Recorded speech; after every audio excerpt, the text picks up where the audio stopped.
Hello again, it's Monsterforge. It's been a while since I put out a video, but I figured I'm working right now on some stuff, and I figured I'd give a little look at what I've got going on here. This is one of the vintage Masters of the Universe. See if it'll focus.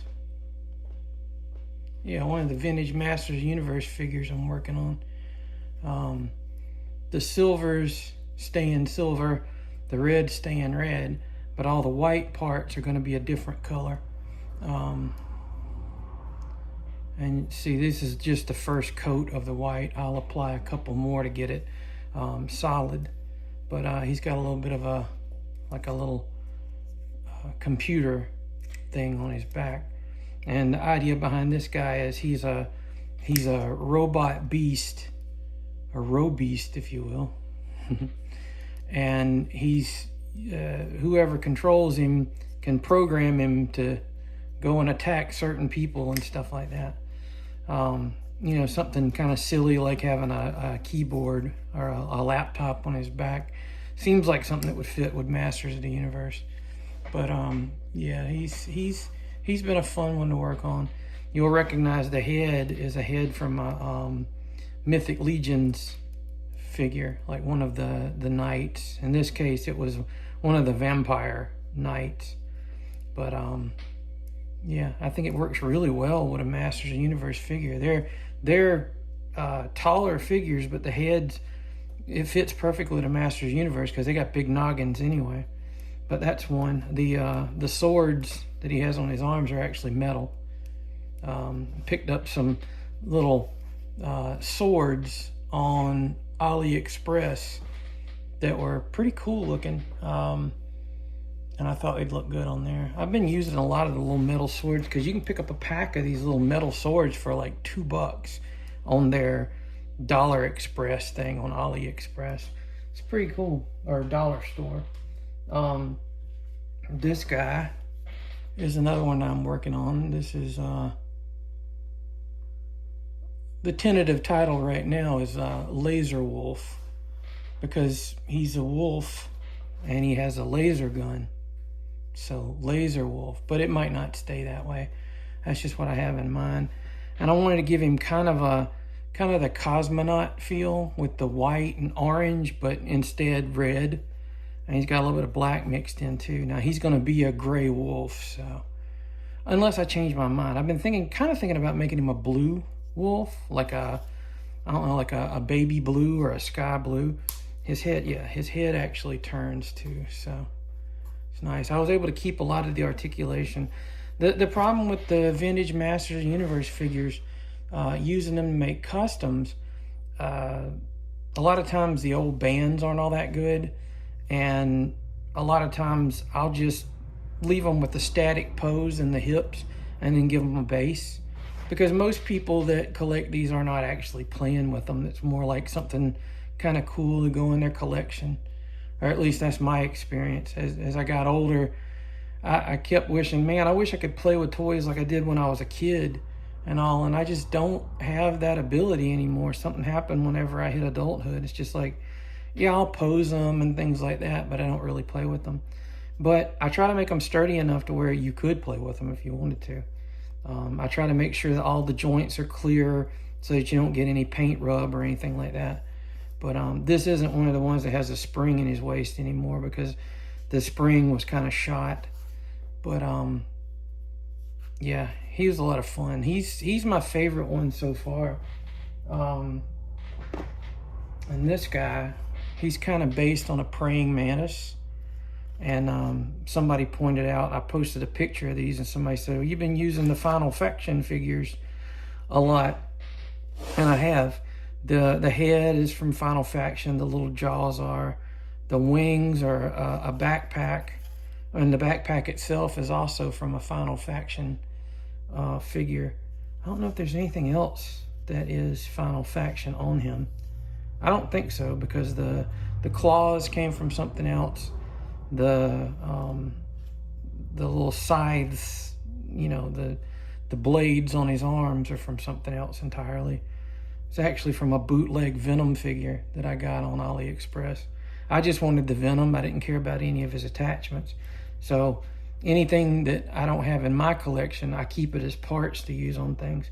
And you can do the same thing. Like if you ever want to make a custom figure, it's a good idea to pick up a lot of cheap crap toys, you know, Dollar Tree or thrift stores or whatever, and just use them, you know, like keep them in a box like I do, or take them apart. I like to take the figures apart that I'm not going to keep, that I'm going to use for customs.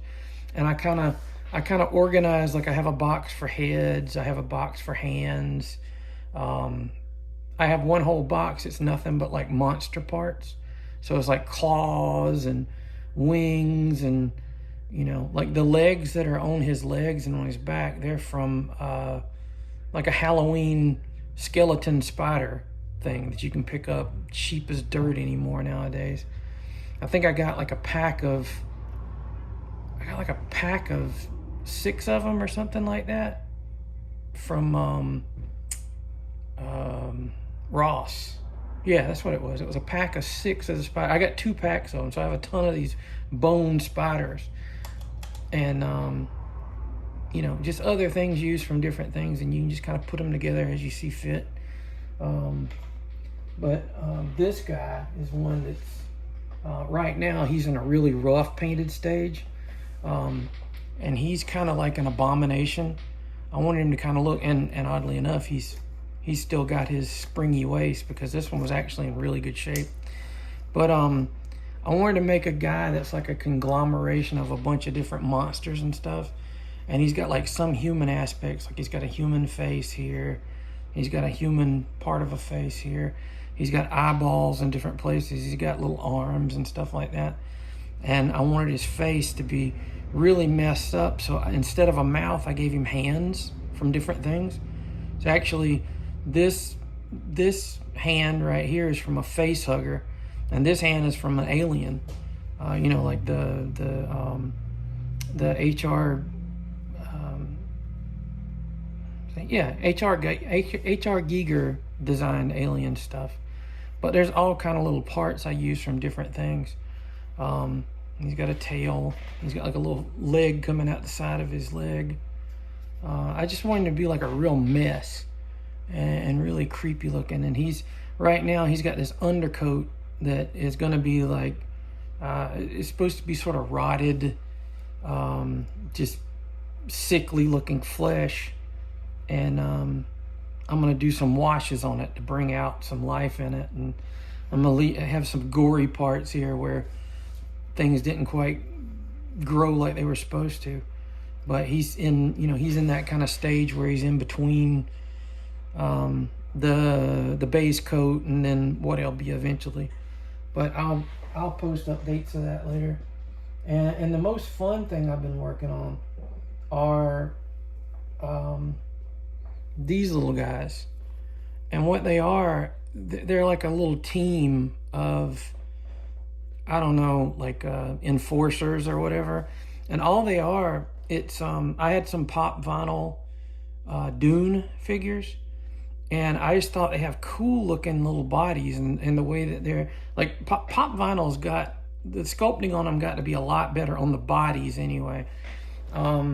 I think if pop vinyls had cooler looking heads, they would be great figures, because the bodies, the way they're styled is just so cool. They're squatty and, you know, sort of stylized. But these are 3 main characters from Dune, and I just put Masters of the Universe heads on them, like Zodak and Webstore and Merman. And I gave them guns, and I gave them some of those metal swords that I got from AliExpress. And they're going to be different colors, you know. But right now, this is a dry brushing that's on here of white, so that lighter colors show up better. And that's one trick you can do whenever you're painting stuff, is to have like if it's really dark when you start out. Well, first of all, to have a lighter color, it's good to have a like to prime it in white. But to get some depth to it, I like to prime it in black and then give it a dry brush over it with white. And then when I apply a lighter color, the shadows and all, supposedly it's the recessed areas, will stay darker, and it gives it a really cool look. But I figured with these three guys, they needed a boss, so I used the Baron Vladimir Harkonnen figure, and he's big and beefy, and I always felt like Buzzoff's face was just a big fat guy's face. I don't know why. Maybe it's the roundness of it or whatever. But he's gonna have, I'm gonna give the helmet, or this part of him, a black wash, so it looks like chainmail sort of. And his face is gonna be a lot pinker. This is just like the first coat. But he's got sort of a metallic blue to him. But that's kind of what I've been working on lately, and I hope to have more videos coming up soon. I've been kind of inspired more to put more videos out there. The next video I'm going to do is a review of a bootleg Figma alien from the Alien series, and then I'm going to do a blind box extravaganza. So keep an eye out for that fun stuff.